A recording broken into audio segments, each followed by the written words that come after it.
Okay, this video is an attempt to go over complex ion reactions or coordinate chemistry, which is a very difficult part of the reactions unit. And this is actually my very first time to try and teach this to high school kids. I figured that this stuff was too complicated for high school students, but I'm going to try it with you. So, there's two parts that you need to remember.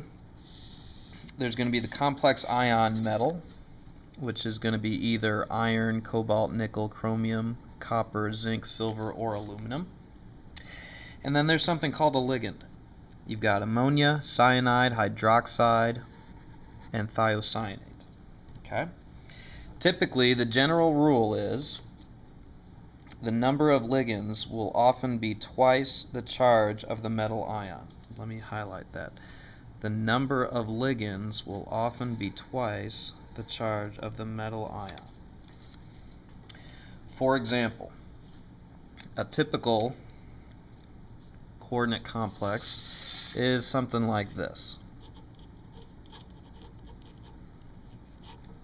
Silver's +1. I'm going to have 2 of these. That's a coordinate complex. And this would be called diamine, which is the name for ammonium, silver 1. Diamine silver 1. Okay? So, let's try one. Let's start with this one right here. Copper 2 chloride solution is combined with an excess concentrated ammonia solution. Now, typically, metal ion solutions react with excess concentrated ammonia to form amine complex ions. So, what we're going to have is we're going to have copper +2 plus ammonia,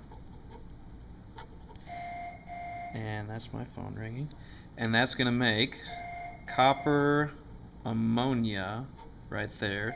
This is a charge of 2, so you're going to have twice the amount, so that's going to be 4. This will have an overall charge of +2. Let me go answer that. And this would actually be called tetraamine copper 2 ion. Okay. Let's try another one. An excess of concentrated ammonia solution is added to freshly precipitated copper 2 hydroxide. That means that copper 2 hydroxide is a solid, so I cannot break that down. Plus ammonia solution. Once again, I'm going to make tetraamine copper 2 and hydroxide.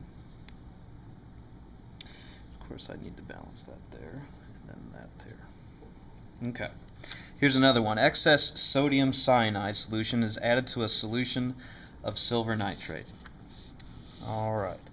So silver nitrate is just silver. Nitrate's going to be our spectator ion. Plus cyanide. Now silver has a charge of 1. That means I'm going to have 2 cyanides. And the overall charge right here, I've got 2 negative 1s, 1 plus 1, negative 1. And that would be called dicyano silver 1. Dicyano silver 1. Excess potassium hydroxide solution is added to a solution of aluminum nitrate. Now, on this one in particular, it's a little funky. Solid metallic hydroxides, when added to an excess, where am I in the camera here? Hydroxide, will produce a hydroxo complex ion. So, for example, let's go with hydroxide from the potassium hydroxide plus aluminum plus 3. Now, that will produce aluminum hydroxide. But since I have excess hydroxide, meaning more hydroxide, it actually makes aluminum with 4 hydroxides, all with a charge of -1. And this is called tetrahydroxoaluminate. Tetrahydroxoaluminate. No, you're not going to need to know how to name these. Let's do another one. An excess sodium hydroxide solution is added to a precipitate of aluminum hydroxide in water. So this time I'm adding hydroxide to aluminum hydroxide. So I'm simply going to make, once again, tetrahydroaluminate. Okay? Alright. Metal ion solutions react with thiocyanate solutions, let's see, right here,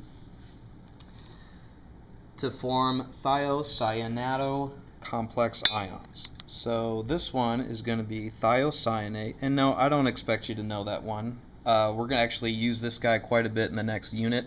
Hopefully at the end of the next unit you'll have that memorized, but right now I don't expect that.